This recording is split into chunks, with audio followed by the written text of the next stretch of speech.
할렐루야. 2025년 4월 8일 화요일, 새벽과 아침 시간이 춥지도 덥지도 않은 딱 좋은 시기입니다. 그래서 더 기분이 좋아지는 아침 시간입니다. 생각해보면 좋은 기분이라는 것이 마음먹기에 따라 달린 게 아닐까 생각이 듭니다. 피곤하고 지친 아침일지라도 좋은 날씨에 감정을 리프레시 해보시는 것은 어떨까요? 그리고 그 마음으로 말씀 가운데 나아간다면 말씀이 훨씬 더 가까이 우리를 찾아올 것입니다. 그리고 말씀하실 것입니다. 자, 그럼 오늘 아리마대 요셉 세 번째 시간 살아 시작해 보겠습니다. 안녕하세요. 저는 경기도 광주시 문영동에 위치한 살아나서 살리는 교회를 섬기며 목회하고 있는 김광수 목사입니다. 그리스도인은 걸어다니는 교회로서 예수님을 닮아 살아나는 교회가 되어야 하고 살리는 교회가 되어야 합니다. 모든 그리스도인의 삶이 모두 살아나서 살리는 교회가 되기를 기도합니다. 오늘 함께 나눌 말씀은 누가복음 23장 50절에서 51절 세 번역입니다. 요셉이라는 사람이 있었는데 그는 공의회 의원이고 착하고 의로운 사람이었다. 이 사람은 의회의 결정과 처사에 찬성하지 않았다. 그는 유대 사람의 고을 아리마대 출신으로 하나님의 나라를 기다리는 사람이었다. 아멘. 아리마대 요셉은 예수님의 시신을 가져다가 깨끗한 삼배로 싸기 시작했습니다. 그리고 바위를 뚫어서 만든 자신의 새 무덤에 예수님의 시신을 모셨습니다. 십자가에서 처형된 죄수의 시체는 보통 가족의 묘실이 아니라 공동묘지에 던져지던 것이 당시에는 당연했는데 요셉은 자신의 가족처럼 예수님을 정성스럽게 자신의 무덤에 모신 것입니다. 이제 그는 많은 사람들에게 공공연하게 제자임을 밝힌 것을 넘어서서 예수님을 가족으로 생각해서 자신의 무덤에 모신 사람으로 알려지게 될 것입니다. 이 소문은 결코 사내들인 공유의 의원이었던 요셉에게 이득이 될 것이 없었습니다. 하지만 그는 일사천리로 당연하다는 듯이 이 일을 진행했습니다. 이 일을 결코 숨기지 않았습니다. 모든 이들이 보는 앞에서 많은 이들에게 알리면서 이 일을 해냈습니다. 이렇게 날은 저물었고 이제 예수님에 대한 이야기는 끝이 나는 것처럼 보입니다. 하지만 날이 저물어도 다 끝난 것 같아도 절망의 순간에도 희망처럼 등장해 예수님의 이야기가 계속 이어지도록 만드는 희망의 사람도 함께 등장했음을 성경은 알리고 있습니다. 어둠이 찾아왔어도 빛은 여전히 존재하는 것처럼 칠흑 같은 암흑 속에서 촛불 하나가 켜지면 오히려 더 밝게 느껴지는 것처럼 바로 그 촛불 하나의 사건, 예수님의 복음이 이어지던 통로가 되는 이야기가 바로 이 한 사람 아리마대 요셉으로부터 시작되고 있음을 성경은 오늘 우리에게 말하고 있는 것입니다. 잘 아시는 것처럼 시대가 많이 어둡습니다. 누군가는 교회가 이제 저물어가는 때라고 이야기합니다. 1907년 평양 대붕을 다시 한번 일으키고자 어게인 1904를 외치던 무리들조차 이제 교회의 엔딩을 봐야 할 때라고 외쳐대고 있습니다. 같은 그리스도인들조차도 이제 교회에는 더 이상 희망이 없고 그리스도인들에게서 소망을 찾을 수 없다고 손가락질하기 일쑤입니다. 한 명의 가룟 유다를 욕하는 11명의 제자와 같이 교회는 완전히 반으로 갈라져 비난과 대립 속에서 서 있습니다. 아무리 눈 씻고 찾아봐도 사랑을 품은 정의는 없고 긍휼을 품은 비평이 없으며 변화를 품은 용서는 없습니다. 그리고는 문득 이런 생각이 들었습니다. 이제는 완전히 날이 저물어 어두운 시간을 현재 교회가 마주하고 서 있다는 생각 말입니다. 인정하고 싶지 않지만 예수님이 돌아가셨던 그날 그 골고다 언덕과 같은 그 무거운 분위기가 요즘 교회의 모습입니다. 솔직히 가끔씩은 정말 교회가 예수님이 죽으셨던 그날처럼 날이 저물어 있는 상황을 맞이하고 있다는 생각이 들 때도 있습니다.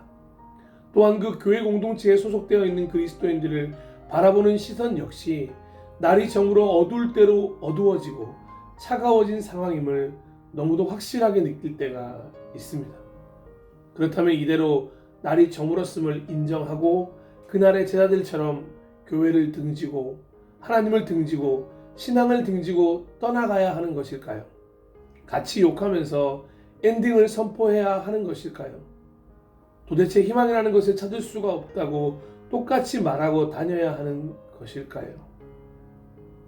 저는 이런 비관적인 모든 질문에 감히 이렇게 대답하고 싶습니다. 결코 아닙니다. 저는 확신합니다. 왜냐하면 오늘 읽었던 본문에 등장하고 있는 하나님의 역사를 통해 알 수 있듯이 이렇게 날이 저물어 있을 때 반드시 하나님이 준비한 하나님의 마음을 가지고 뜬금없이 등장하는 아리마대 요셉이 있기 때문입니다. 아리마대 요셉과 같이 숨어있던 평범한 믿음의 영웅이 등장할 것을 확신하기 때문입니다. 예수님을 버린 제자만 존재했던 것이 아니라 예수님을 찾으러 간 제자가 그 어두웠던 시대에도 있었던 것처럼 지금도 예수님을 버리고 외면하는 제자만이 있는 것 같아 보여도 절대 그런 것이 아니라 예수님을 찾기 위해, 부활을 선포하기 위해, 내일로 가는 길을 만나기 위해 등장하는 제자가 있다는 것입니다. 그렇게 희망의 다리가 되어줄 누군가를 하나님께서 등장시킬 것을 저는 확신합니다. 진정 난세에 진짜 제자가 나타날 것을 확신합니다. 그 진짜 제자가 혹시 저와 여러분, 우리는 아닐까요? 오늘 말씀과 함께 나누고 싶은 찬양은 위러브의 나를 부르신 주입니다. 나를 부르신 주가 이루어 주시네. 잠시 넘어지더라도 붙잡아 주시네. 그날의 제자들의 고백, 오늘 우리들의 고백이길 소망합니다. 사랑하고 존경하고 축복하는 모든 예배자 여러분, 오늘도 살아나는 아침, 살리는 하루 되세요. 하나님이 우리와 함께 하십니다.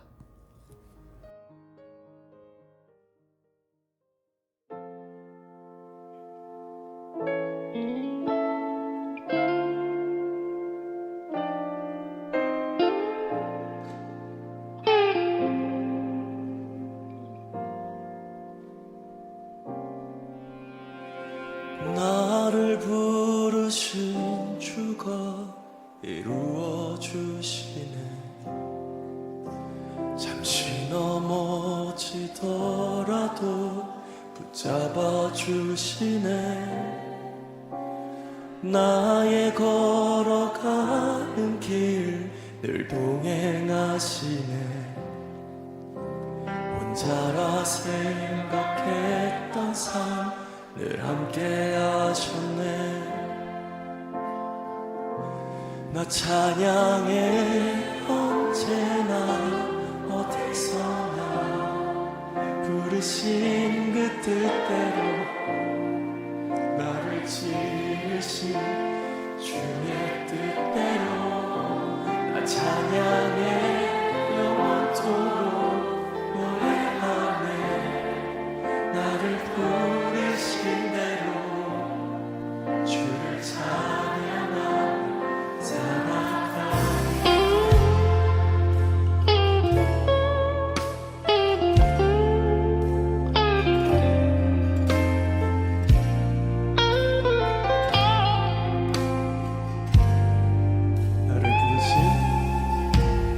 나를 부르신 주가 이루어 주시네. 잠시 넘어지더라도 붙잡아 주시네. 나의 걸어가는 길 늘 동행하시네. 혼자라 생각했던 삶 늘 함께 하셨네. 다시 한번 고백합시다. 나를 부르신 주가 이루어 주시네. 잠시 넘어지더라도 붙잡아 주시네. 나의 걸어가는 길 늘 동행하시네. 혼자라 생각했던 삶 늘 함께 하셨네. 찬양해 나 찬양해 언제나 부르신 그 뜻대로 나를 지으신 주의 뜻대로 난 찬양해 영원토록 노래하네 나를 부르신 대로 주를 찬양하며 살아가리라 나 찬양해 언제나 어디서나 부르신 그 뜻대로 나를 지으신 주의 뜻대로 나 찬양해 영원토록 노래하네 나를 부르신 대로 주를 찬양하며 살아가리라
마지막으로 고백해 볼까요? 찬양해